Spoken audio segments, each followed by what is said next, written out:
கவலை இல்லாம colour print பண்ணுங்க, அதுவும் மிக குறைஞ்ச விலையில. Epson eco tank printers. இது வெறும் ஃபேபுலஸ் இல்ல, இது டோட்டலி பிரிண்டபிளஸ். தமிழக சட்டப்பேரவை தேர்தலை ஒட்டி துணை ராணுவ படையினர் சென்னை வந்துள்ளனர். அவர்கள் தங்குவதற்காக சென்னை மாநகராட்சி திருமண மண்டப முன்பதிவுகள் நிறுத்தி வைக்கப்பட்டுள்ளன. தமிழக சட்டப்பேரவை தேர்தல் விரைவில் அறிவிக்கப்பட உள்ள நிலையில் அதற்காக செயல்பட்டுள்ள முன்னேற்பாடுகளை பிப்ரவரி 26ஆம் தேதி தலைமை தேர்தல் ஆணையர் ஞானேஷ்குமார் தமிழகம் வந்து நேரில் பார்வையிட்டார். மாவட்ட ஆட்சியாளர்கள், தலைமைச் செயலர், டிஜிபி மற்றும் அங்கீகரிக்கப்பட்ட அரசியல் கட்சி பிரதிநிதிகளுடன் ஆலோசனை நடத்தினார். தமிழகம் தலைமை தேர்தல் அதிகாரி அர்ச்சனா பட்நாயக் ஏற்கனவே தமிழகத்தில் உள்ள 234 தொகுதிகளுக்கும் தேர்தல் நடத்தும் அலுவலர்களை நியமித்திருந்தார்.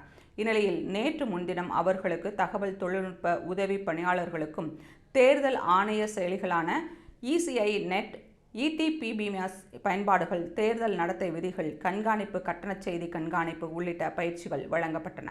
தமிழக சட்டப்பேரவை தேர்தலை அமைதியாக நடத்தவும் தேர்தல் பாதுகாப்பாக நடத்தப்படுகிறது என்ற நம்பிக்கையை பொதுமக்களுக்கு ஏற்படுத்தும் வகையிலும் முதற்கட்டமாக துணை ராணுவ படையினர் 50 கம்பெனிகள் தமிழகத்திற்கு அனுப்பப்படும் என்று மத்திய உள்துறை அமைச்சகம் தெரிவித்திருந்தது. அதன் அடிப்படையில் நேற்று 211 துணை ராணுவ படையினர் சென்னை வந்தடைந்தனர். அவர்கள் சென்னையில் பல்வேறு பகுதிகளில் உள்ள மாநகராட்சி திருமண மண்டபங்களில் தங்க வைக்கப்பட்டுள்ளனர்.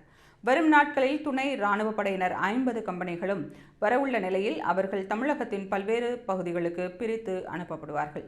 சென்னை மாநகராட்சி வசம் 55 திருமண மண்டபங்கள் பராமரிக்கப்பட்டு வருகின்றன. தேர்தலின் போது பாதுகாப்பு பணியில் ஈடுபடும் துணை ராணுவ படையினர் தங்குவதற்காக அந்த மண்டபங்கள் பயன்படுத்தப்பட உள்ளன. அதனால் பிப்ரவரி 26 முதல் ஜூன் 15ஆம் தேதி வரை இந்த 55 திருமண மண்டபங்களின் முன்பதிவுகள் நிறுத்தப்பட்டுள்ளன. தேர்தல் நடத்தை விதிகள் முடிவுக்கு வந்த பிறகு மீண்டும் முன்பதிவு தொடங்கும் என மாநகராட்சி அதிகாரிகள் தெரிவித்துள்ளனர். இதேபோல தமிழகத்தின் பிற மாநகராட்சிகளின் பராமரிப்பில் உள்ள திருமண மண்டபங்களிலும் முன்பதிவு நிறுத்தப்பட்டுள்ளது.